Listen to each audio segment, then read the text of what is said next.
Welcome to Good Sport Reviews, and this is 10 fascinating facts about Liverpool's 1995-96 Premier League season. Number 10, Robbie Fowler was blonde at the beginning of the season. We've all done things when we were younger that we look back on now and think that's a bit meh, from those flame-printed button-up shirts at discos to the jeans that were so baggy it looked like City's defence this season, and of course our hair, which naturally goes through a lot of changes unless your name is John Joe Shelby. Case in point, this following the summer of 1995, when Robbie Fowler came back from a holiday looking like a member of Boyzone, had a baby with a member of NSYNC. He had bleached blonde hair which faded out as the season progressed, unlike his goals, which stayed remarkably consistent with him scoring 12 goals before even the first root started to come through on his head. Number 9, Liverpool had the longest unbeaten run of that season. In some regards, the 1995-96 season was an exciting time for the Reds, adapting to the evolving English game in Roy Evans' sort of 3-5-2 formation and playing some exciting football which brought the best out of our attacking players, resulting in fans seeing the Reds go on a remarkable 15-game unbeaten run, which was the longest of that campaign, even more than the likes of Manchester United and Newcastle, who finished first and second respectively. The run lasted from the 2nd of December 1995, following a 1-1 draw with Southampton, and lasting up until the 23rd of March 96, with Nottingham Forest ending the run thanks to a 1-0 win, with the only goal coming from Steve Stone. In that run, Liverpool beat the likes of Chelsea, Aston Villa, Arsenal and even Manchester United in what was a pretty exciting time for the club. Number 8, Robbie Fowler became the first Premier League player to win back-to-back Player of the Month awards. 95-96 belonged to Robbie Fowler. He essentially owned the entirety of English football and did to other teams what a grizzly bear does to a salmon. He scored goals for fun, made defenders look like Harry Maguire, and was capable of single-handedly winning Liverpool entire matches on its own. So it made sense that he won not one, but 2 Premier League Player of the Month awards during that season, which sounds good enough already until you realise that Fowler became the first player in the division's history to achieve this feat, winning it twice in a row from December 95 and January 96, alongside future cult hero Stan Collymore in the latter of the two, something which hadn't been accomplished before during the first 3 seasons of the Premier League. Bonus fact, Roy Evans not only became the first Liverpool manager to win the Manager of the Month award in the Premier League, but he also won it 2 seasons in a row alongside Fowler's accolades. Number 7, Robbie Fowler didn't make team of the season. I hope you all like Robbie Fowler, because he's in 3 of the first 4 entries on this list, and rightfully so, because he's God for a reason. But despite my biased approach to Fowler, not everyone felt the same during his pomp. In fact, despite him scoring 28 league goals in 38 appearances,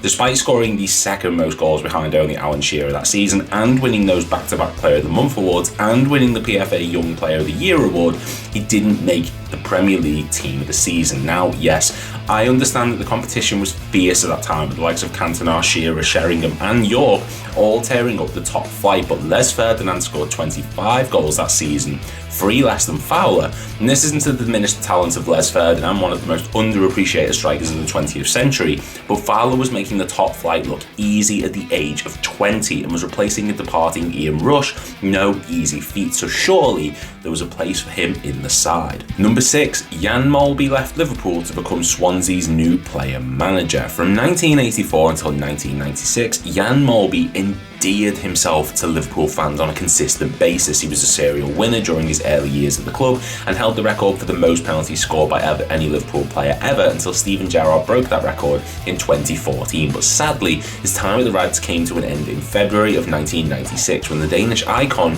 was given permission to leave for Swansea City to become their new player manager, following the departure of Kevin Cullins just a few weeks prior, a decision which made him the youngest of any Football League or Premier League club at the age of just 32, and a move which saw him reach the Division 3 playoff finals, sadly missing out on promotion thanks to a last-minute winner from Northampton Town's John Frame. Number 5, a disastrous November stunted the Reds' title hopes. At the start of the 95-96 season, hopes were high for Roy Evans' Liverpool, with the expectation being a push for England's top prize. And with the plethora of young talent in the squad, mixed with the experience of key men from the past 10 years, it was a reasonable request. However, following a positive start to the season, which saw the Reds win 5 of their opening 7 matches and occupying 3rd place, the wheels fell off, and fell off hard, particularly in the month of November, with them losing 3 and drawing during one of the 4 matches played that month. They suffered 2-1 defeats to title rivals Newcastle, Middlesbrough and Everton, and they also drew 0-0 with West Ham United, which saw their league position drop from the previously mentioned 3rd down to 8th, and seeing them 14 points behind then leaders Newcastle at the time, essentially killing their title hopes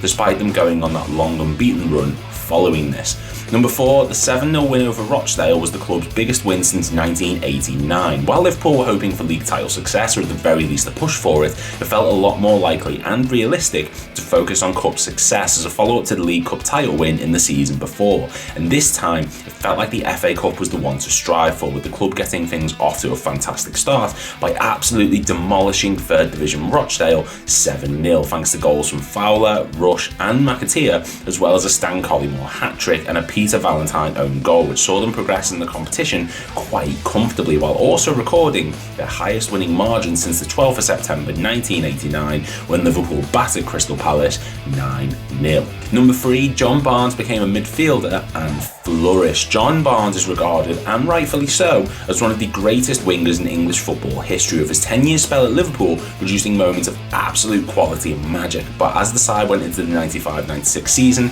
it was clear that Barnes, at the age of 32, had lost a yard or two of pace and was instead converted into a central midfielder, often being utilised as the holding player in Liverpool's system, during which he recorded 3 goals and picked up 10 assists, showing his creative talent in the middle of the pitch. He was also made full-time captain following Ian Rush's departure for Leeds later that season, and his crowning moment in this position was during the infamous 4-3 victory over Newcastle at Anfield, in which his dribbling and passing movement created the goal for Stan Collymore, which won us the match. And speaking of, number 2, the 4-3 victory over Newcastle is considered the greatest game in Premier League history. Now, there's a lot of different fans who will have a lot of different opinions on what is the greatest match in Premier League history. Man City fans will maybe say the 3-2 win over QPR or the 6-1 win at Old Trafford. Chelsea fans may say the 3-0 win over Man United to win the league in 2006, and Everton fans may say a 2-2 draw against Liverpool at Goodison Park. Well done, lads, enjoy that participation trophy. But for most fans in the top flight, the consensus seems to be that dramatic and intense 4-3 victory at Anfield from 1996 is the greatest in the history of the Premier League, with the likes of Sky Sports, 442, ESPN, Give Me Sport and more posting polls and other surveys to determine what the answer was, with the overall winner 9 times out of 10 being this incredible combination of atmosphere and drama. If you haven't seen this match, I beg you to give it a watch, because it's genuinely incredible to witness. And number 1, Steve McManaman still holds the record for most Liverpool assists in the Premier League era. Now, it's a bit of a cheat and a stretch, but it's still an interesting fact that needs mentioning. Steve McManaman, the ghost of Trent Alexander-Arnold past, still holds the record for the most individual assists in a season during Liverpool's Premier League era across all competitions, meaning that since 1992 and up until this current year 2025, no player has recorded more assists across all competitions than McManaman, who picked up 20 during the 95-96 campaign, with 15 coming in the Premier League, 4 coming in the FA Cup and 1 coming in Europe. Mo Salah's on course to break the record this season, but at the time of writing this list, he's on 19, and the only players to record more in a season were Alan Accord in 1961-62, and Kenny Dalglish achieved the same number or higher on 4 different occasions, all of which were before the Premier League era. Steve McManaman was a wonderful footballer in his prime, and this is a stat which proves how effective he was for Liverpool during the mid-90s.